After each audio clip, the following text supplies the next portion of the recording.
Монгол улсын засгийн газраас 2025 оны 1-р сарын 29-ний өдрийн шийдвэрээр хүнсний хангамж аюулгүй байдлыг хангах талаар авах зарим арга хэмжээний тухай улсын их хурлын 2022 оны 36 дугаар тогтоолыг хэрэгжүүлэх зорилгоор Атар 4 тариалангийн тогтвортой хөгжлийн аяныг 4 жилийн хугацаатай зарласан.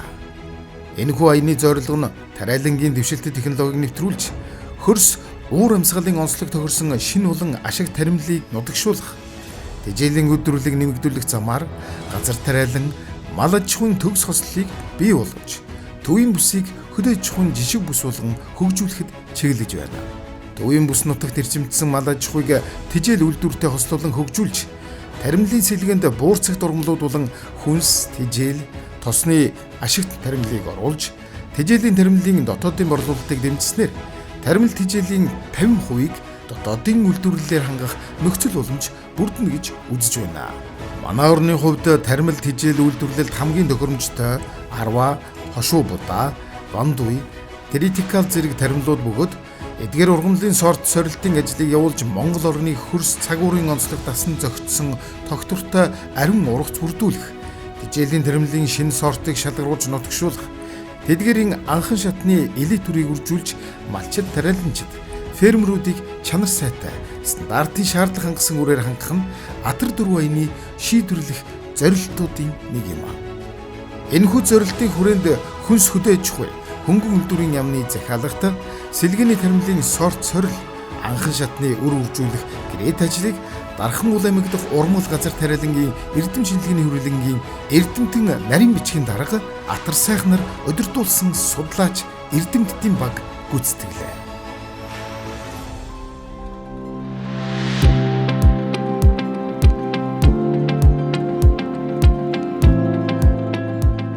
Хонгор сумд урмал газар тариалангийн хүрээлэнгийн туршлага судалгааны талбайд хөдөө аж ахуйн яамны захиалгатаагаар энэхүү сэлгээний шинэ таримлуудын сорт судалгаа, анхан шатны үр үржүүлэхийн ажлын туршлагууд тавигдж байна.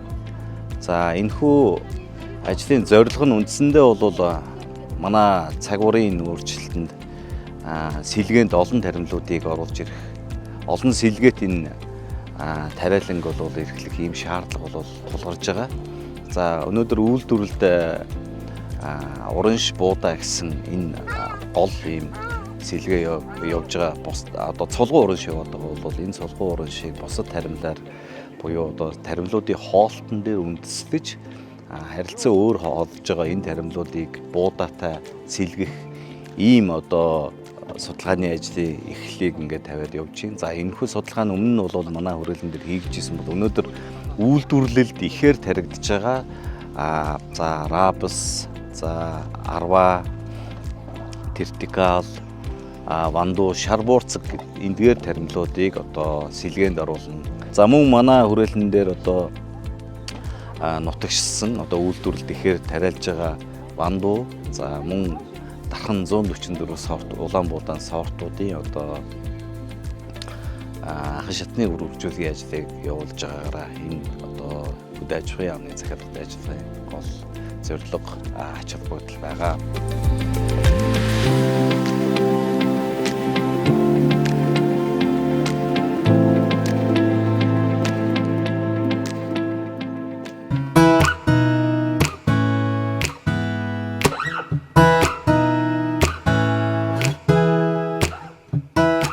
Манай орны тариалангийн талбайн хөрсний үржилт шим сүүлийн жилүүд ихээхэн буурж байгааг олон судалгаа шинжилгээний үр дүнгууд баталсаар байна.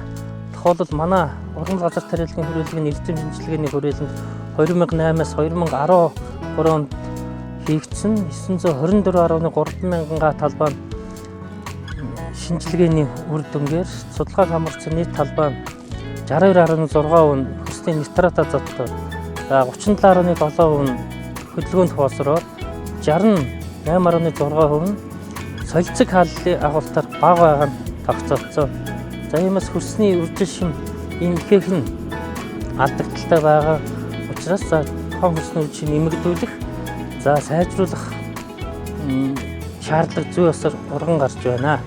За бид таримлын сэлгээнд зөв таримлыг сонгонд хариулснаар эдгээр асуудлыг шийдэх бүрэн боломжтой юм аа.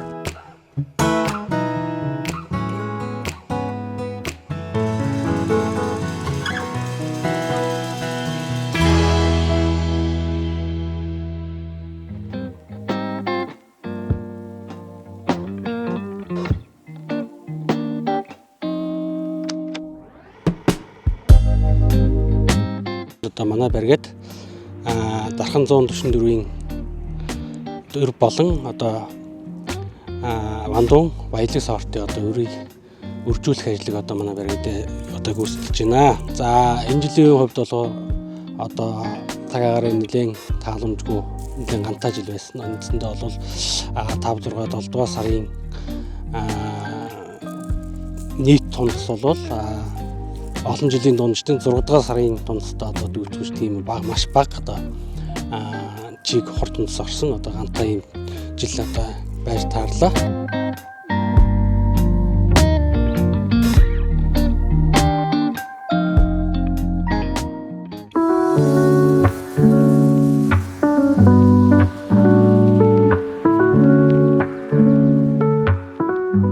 За Шарбурцанд уургийн хэмжээ болвол 35-40% агуулдаг. За туслахын хэмжээ болвол 22-28% агуулдаг. За энэ нь болвол үүнээс тосыг ялган гаргаж авсны дараа үлдсэн шахацсан дах уургийн хэмжээ 40-45% болдог. За энэ нь болвол малын тижээлийн гол түүхийд болдгоо. За Шарбурцгийн тухайд сэлгээний тармилд оруулах шаардлагатай ач тустай байдал гэх юм бол Шарбурцг нь үндэсний булцсан болон бактерийн хам амьдралаар дамжуулан за хөрсөнд агаарын чөлөөт азотыг шингээж өгч чадвартай буюу 1 га талбайд 80-аас 150 кг-га хүртэлх азотыг шингээж өгч чадвартай байдаг. За энэ нь бол үртэрэний тармилуудад нэн сайн өмнөгч болж өгдөг. За ингэснээрээ дараагийн тармилууд буюу жишээ нь улаан буудай, хушуу буудай, арваа, хөхтөрөө зэрэг тармилуудад шаардлагатай азотын хэмжээг багасгаж өгснөөр за эдийн засгийн үр ашигтай байдлыг үүсгдэг. За мөн тухайн тармилуудын ургацын хэмжээг ч нэмэгдүүлдэг давуу талтай. Вандуун мөн адил буурц дургамал учраас үндэсний булцуугаараа дамжуулан агаарын азотыг мөн хөрсөн шингээж өгдөг. За ингэснээр 1 га талбайд 40-80 кг-га хүртэлх агаарын азотыг шингээж өгдөг. За энэ нь бол мөн адил үе тармилуудад нэг сайн өмнөгч болж өгдөг. За мөн зарим судалгаанууд дуртахад бол үе тармилуудын ургацыг 10-аас 25% хүртэл нэмэгдүүлгээ гэж дурдсан байдаг.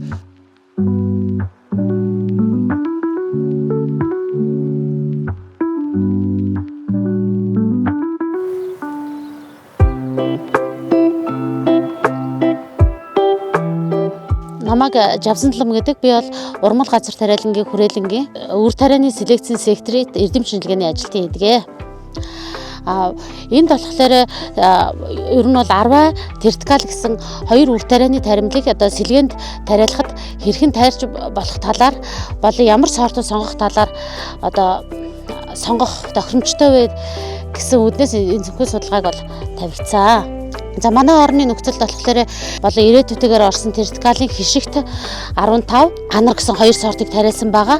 Эдгээр сортууд нь болохоор малын тижээлд хүчит тижээл болон ногоон тижээлд ашиглах боломжтой таримлууд юм аа.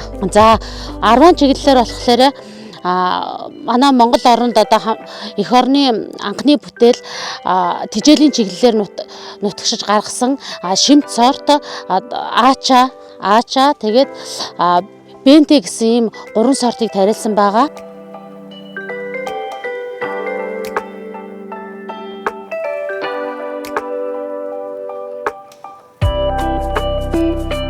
За манайх энэ жил сэлгээний таримлын сорт судалгаа гэж эрдэнэ шишийг тариалж одоо сүүлийн үед Монгол оронд маань эрдэнэ шишийн таримл шинээр нэвтэрч 2023 оноос эхлээд ерөнхийдөө маш их тариалтын талбай хэмжээ маш ихээр нэмэгдсэний үндсэн дээр бид нар одоо ингэж гадны сортууд болох одоо оруулж ирж туршид судалгаа хийж сэлгээний таримлын ерөнхийдөө нэг төрлийг нэмэгдүүлэх талын судалгаа хийж байна.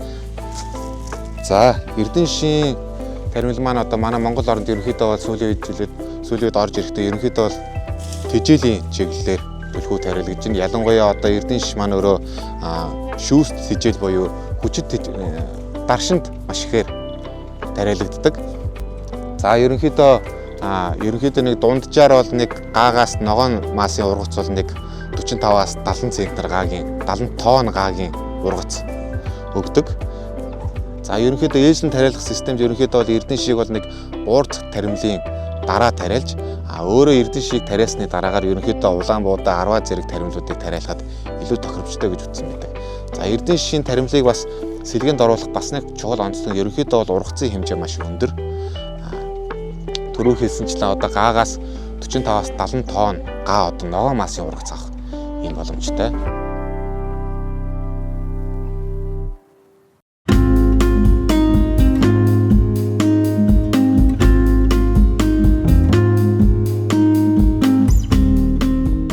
Рапс маань за сэлгээний таримлд бас гол бас ингээд таримлд бас ордог. За монголчууд бас манай тариалчид маань бас ингээд өргөнөөр бас үндсэндээ бол рапсыг одоо тариалаад одоо ингээд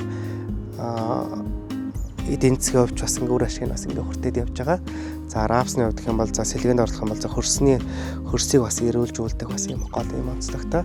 За буудаа тариалах талбай за үндэсний илжирэл буюу за буудаа энэ үндэсний энэ хүчний эсрэг бас энэ өмнөгч бас олж өгдөг юм давуу талтай. За рапсны сорт судалгаанд хамрагдсан сортуудын хувьд гэх юм бол за Оросын холбооны бас олон за хятадаас гаралтай бол сортууд бол хамрагдсан байгаа. За үүн дундаа бас юуны хятадын гаралтай Чинза 7 Чинза 12 гэдэг бас ийм сортууд. За энэ хоёр сорт нь бол хар. За мөн энэ хоёр сортоо Надежда 92 буюу хяналт сорт онцондоо харьцуулж судалж байгаа. За Чинза 7 сортын хувьд гэх юм бол за сүүлийн үеийн за энэ хятадын эрдэмтдийн гаргасан юм сортууд байгаа. За энэ хувьд гэх юм бол за хонхорцгийн хувьд гэх юм бол нэлээд урт. За ургацын хувьд бас нэлээд өндөр юм ургацтай байх жишээний. За энэ хамрагдсан сортуудаас за шар рапсын хувьд бол за юуны Ника хяналтаар бол Ника сорт байгаа. За тэгээ Валентина, Горлинка гэдэг юм 3 сортыг үндсэндээ бол судалгаанд бол хамрагдаад. За хэмжилт ажиглалт судалгааг бол хийгээд явж байна.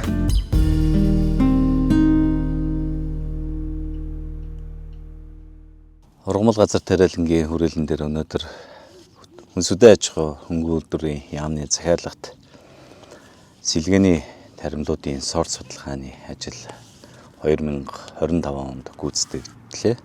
Үндсэндээ туршлага судалгааны ажил тавигдаад одоо яг хураалтын шатанда хэмжилтүүд хийгдээд ингэ явж байна. Ургамал газар тариалан эрдэм шинжилгээний хүрээлэн маань үндсэндээ сэлгээний маш олон туршлагууд тавигдсан байдаг. Манай хүрээлэнгийн газар тариалангийн технологи судлалын секторын судлаачид олон сэлгээний таримлуудын олон жилийн туршлагуудыг эрхлэн явуулсаар өнөөдрийг хүрсэн. За өнөөдрийн яг энэ цаг үетэй давхцуулаад тариаланчид маань бас хөрсний үржил шимээ сайжруулах, за олон төрлийн таримл тариалах, эдийн засгийн эргэлтэнд бас олон таримлуудыг оруулах энэ шаардлагаар бол маш олон таримлуудыг тариалах боллоо. За үүний маань бас яам маань одоо нэлээд анхаарч Монгол орнд тариалагдчих боломжтой нэг наст одоо хүнс тэжээл за буурцаг тосны ургамлуудын сэлгээнд тарих боломжтой 6 таримлын 21 сортыг бид цуглуулж энэ жил 25 онд туршлага судалгааг эрхлэн явууллаа. Үндсэндээ эдгээр 6 таримл бол сүүлийн жилүүдэд Монгол оронд газар тариаланд ихээр нэвтэрж байгаа тосны таримл болох рапс, за буурцаг таримлууд болох шар буурцаг, ванду, за мөн одоо тэжээлийн таримл болох эрдэнэ шиш, үүнээс гадна гурилын чанарыг сайжруулж байгаа бас вертикал, за мөн одоо арва зэрэг, тэжээлийн арва зэрэг эдгээр сортуудыг бол бид нар сорт таримл тус бүрээс одоо 2-6 сортуудыг тариалан судалгааг явууллаа. За үндсэндээ энэхүү судалгааны ажлууд маань бол манай ургамал газар тариалангийн хүрээлэнгийн тухайн таримлаар мэргэшсэн судлаачид бол өнөөдөр судалгааг арга зүйн дагуу гүйцэтгэж өнөөдөр эхнийхээ тайланг бол хөдөө аж ахуйн яамдаа хүлээлгэж өгөөд байна. За үүнээс гадна ууг ажилд бол манай хүрээлэн өөрөө таримл ургамлын анхан шатны үрийг үржүүлдэг бас ийм байгууллага эрдэм шинжилгээний. Энэ ажлынхаа хүрээнд бид бол жил болгон одоо буудаа, тэжээлийн таримлуудын үрийг үйлдвэрлэж хүнсүдэ аж ахуйн яамны дээр одоо хөдөө аж ахуйг дэмжих корпорацид нийлүүлдэг. За корпорац маань цааш нь тариаланчид ингээд дамжуулдаг ийм ажлууд явагддаг. За энэхүү тендерийн хүрээнд бол бид нар бас Вандуун баялаг сортыг за дархан 144-ийн элит үрийг одоо тус бүр 14 тоныг одоо яамд нийлүүлэхээр бас ажиллаж байна. За эдгээр ажлуудаас гадна тухайн таримлууд дээр хөрсний судалгаанууд бол наривчсан судалгаанууд явж байгаа. За манай хүрээлэнгийн хөрс агрохимийн лаборатори итгэмжлэгдсэн лабораторид энэхүү туршилт судалгаа явуулж байна. Үндсэндээ бол эдгээр таримлуудын эдгээр сортуудыг услгаатай болон услгаагүй хэлбэрт бол тариалж туршиж байна. За энэ жилийн тухайд бол гойд жил буюу одоо нэлээд гантай манай туршлага тавьж байгаа одоо Дархуул аймгийн Хонгор сумд бол нэлээд гандуу ийм жил боллоо. За хэдийгээр сүүлийн жилүүдэд дулаан нэмэгдэж хурд тундсын хэмжээ бас тодорхой хэмжээд буулж байгаа ийм үзэгдэл одоо зөв тогтол байгаа ч гэсэн нэг талдаа бид нар бас энэ цагуурын өөрчлөлтийг бол бас эргээр ашиглахаар буюу дулаан дуртай энэ таримлуудыг бол турших, судлах ийм одоо боломжуудыг бас цагуурын өөрчлөлт маань бол нөгөө талаас харах юм бол бас ийм эерэг өөрчлөлт байна. Хэдийгээр одоо манай Монгол орнд гол нь зөнхлөн тариалагдж байгаа улаан буудаа ургац одоо энэ гантай жилүүдэд бууж байгаа ч гэсэн манайхаас манай хүрээлэнгээс гарсан одоо дархан нэртэй ган тэсвэртэй сортууд маань бол энэ жилүүдэд бас доктортой ургац өгч тариаланчтай бас эдийн засгийн өргөөжийг өгж байгаа ийм одоо үр дүнгууд гарч байна. За үүнээс гадна бид дараачийн таримлуудыг одоо тариаланчтай тарих технологи за сортуудыг бол нэвтрүүлэхээр ингээд ажиллаж байна. За ингээд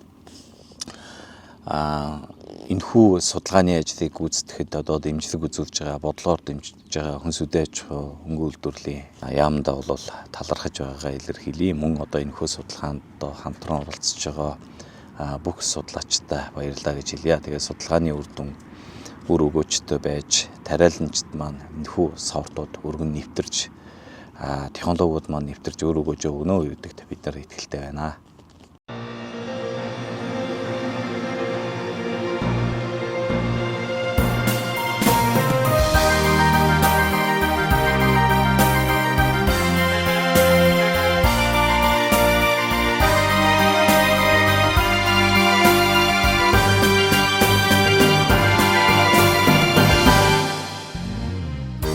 Шинжлэх ухаанд үндэслэн эрхэлж буй Монгол улсын газар тариалан өргөжин тэлж хүн ардыг эрүүл цэвэр хүнсээр хангах тариаланчдын ариун цагаан хөдөлмөр 10 буудамт үр өгөөж өгөх болтугай.